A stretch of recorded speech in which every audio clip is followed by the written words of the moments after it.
Hey, welcome back. Simon Lees here again. Time for a guitar lesson, and this week I am actually going to show you how to play something. So something that's going to be quite useful on the guitar. Now, when I started playing the guitar, part of the reason I wanted to play the guitar was because I wanted to kind of look cool and impress people with it and stuff like that. Only problem was I started playing guitar in 1982 when the guitar was pretty much the most uncool thing you could possibly do, to the point where one of my school friends at the time said, I don't know why you're bothering learning the guitar. 2 years' time, nobody's going to be playing it anyway. It's all going to be keyboards. So I sort of pondered that for about a split second, and then I just carried on learning to play the guitar, you know. One of the cool things you can do on the guitar, for me anyway, and it's certainly nice to do when you're playing live, is to do no finger chords. No, you think, what the hell are they? There's two chords that you can do this with that work really well: G and D.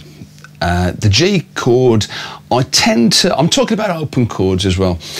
I do like open chords with distortion, not full open chords, but chords that use at least two open strings as part of the chord. So for a G chord, where you might use three fingers, so like your first finger would be on the A string, second finger on the fat E string, and these two fingers on the two thin strings. I probably wouldn't use that version of the G chord for this trick.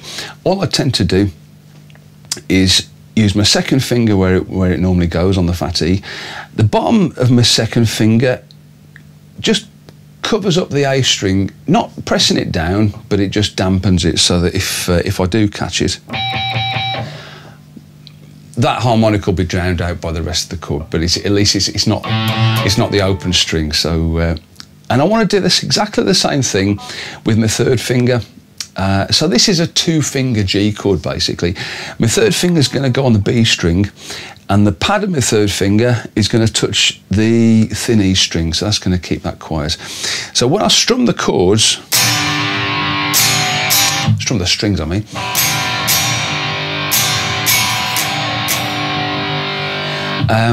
you get a nice kind of full sound, you know, but it's not a messy sound. It's like, you know, it's very direct. Now, when I say no finger chords, if you strum that chord and then take your fingers off, you've got to take them off carefully. But look at that, no fingers in the chords. It still sounds like a G chord, you know. All that's ringing are the two middle strings, and that's enough. You know, those two middle strings form the first chord of Smoke on the Water, so they're still quite decent, you know, as long. So yeah, so if I want to play a G chord and then take my fingers off, have a drink, do a bit of texting, you know, look at the audience, point at people. You can hear the chords dying away now. When you're on a stage and you're playing through a guitar amp with that kind of sound at stage volume, that chord will just ring out, and if you want it to ring out for a long time, it'll probably start going into feedback, which is great. As long as you haven't got too much treble on there, so it doesn't start screaming. But yeah, so that's one of the magic no finger chords you can do. The other one is D. And again, when I'm using this kind of guitar sound, I wouldn't play the full three-finger sort of triangle-shaped D chord. I mean, actually, that doesn't sound too bad, but I wouldn't bother with putting a finger on the thin E string. It'll either get drowned out, or it'll just sound too sweet, too kind of pleasant. You don't want pleasant sounding chords when you're using this type of guitar sound, you know. You know, it's brutal.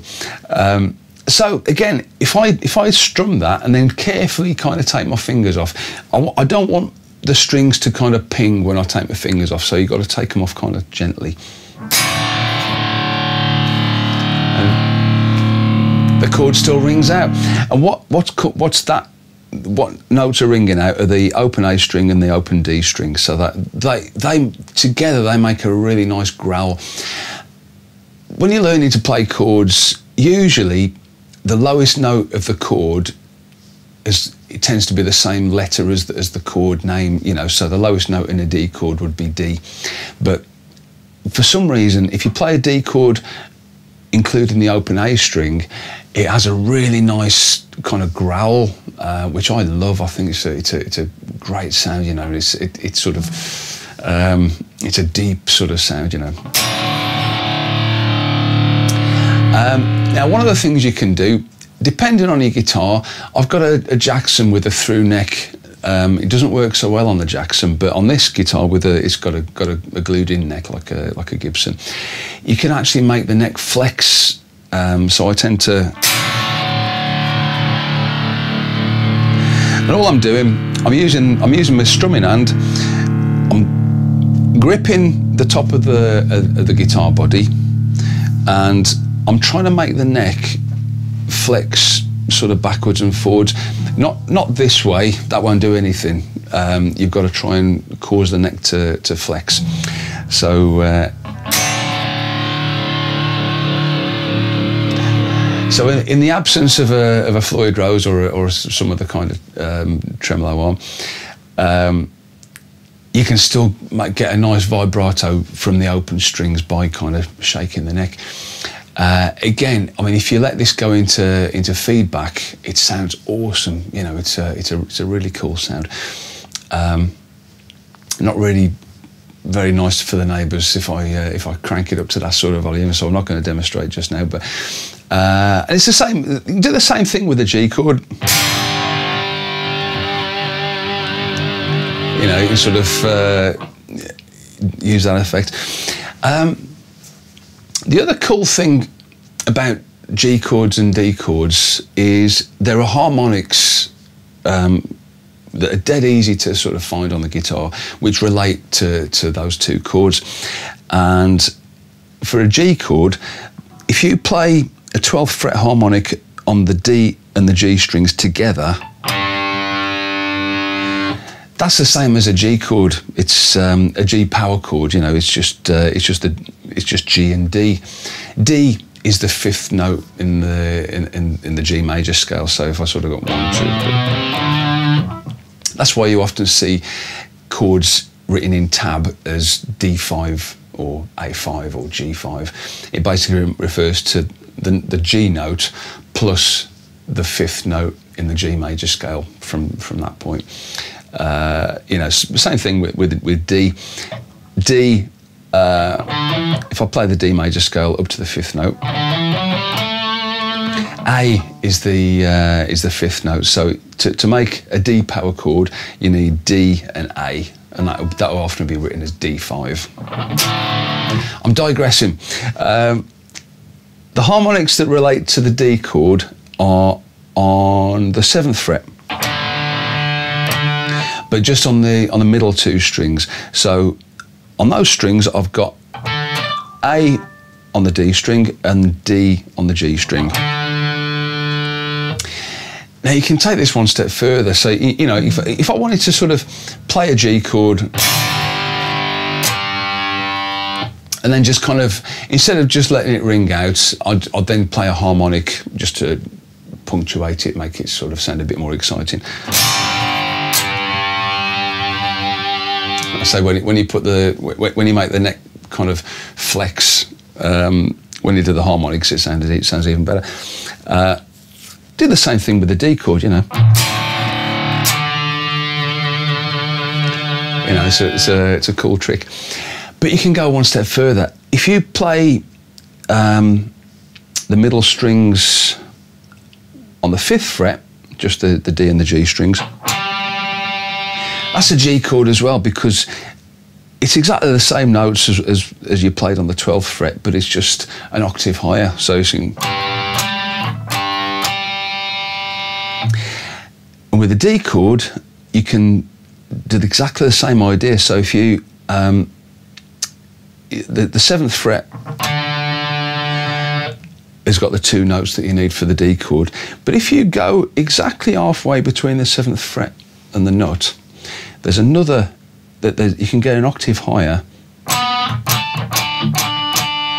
It's sort of in between the 3rd fret and the 4th fret.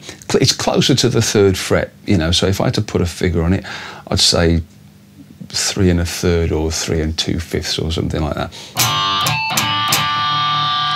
Now, an example where I've heard this used is by one of my favourite guitarists, Jake Ely, when he was with Ozzy Osbourne.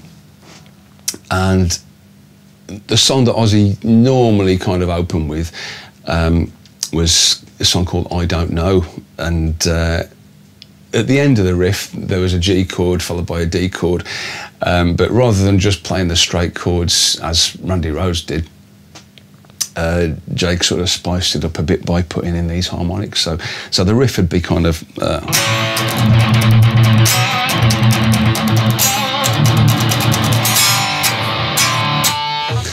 that sort of thing. Or,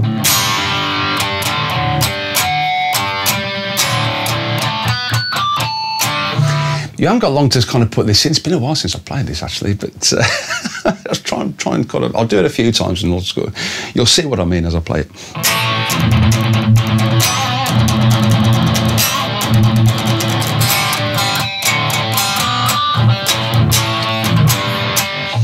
That was what he did, I remembered. He didn't even bother playing the chords.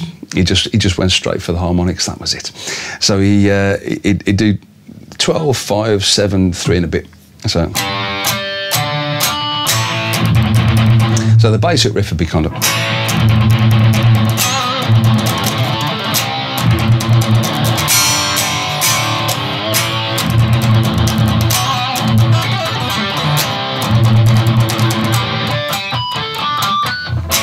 It. Yeah, cool.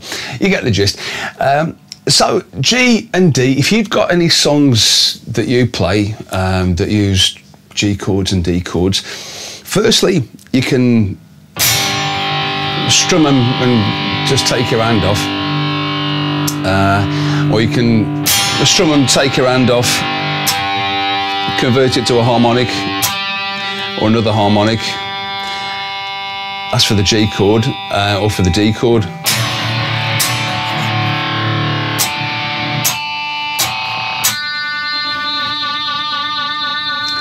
And if you want to stick make it more exciting by flexing the neck, you can do that as well. So this is all to do. This is why I wanted to play the guitar in the first place, to do cool stuff like this, stuff that makes people go, "How did you do that?" Obviously, when you take your fingers off the guitar and stand there looking pleased with yourself,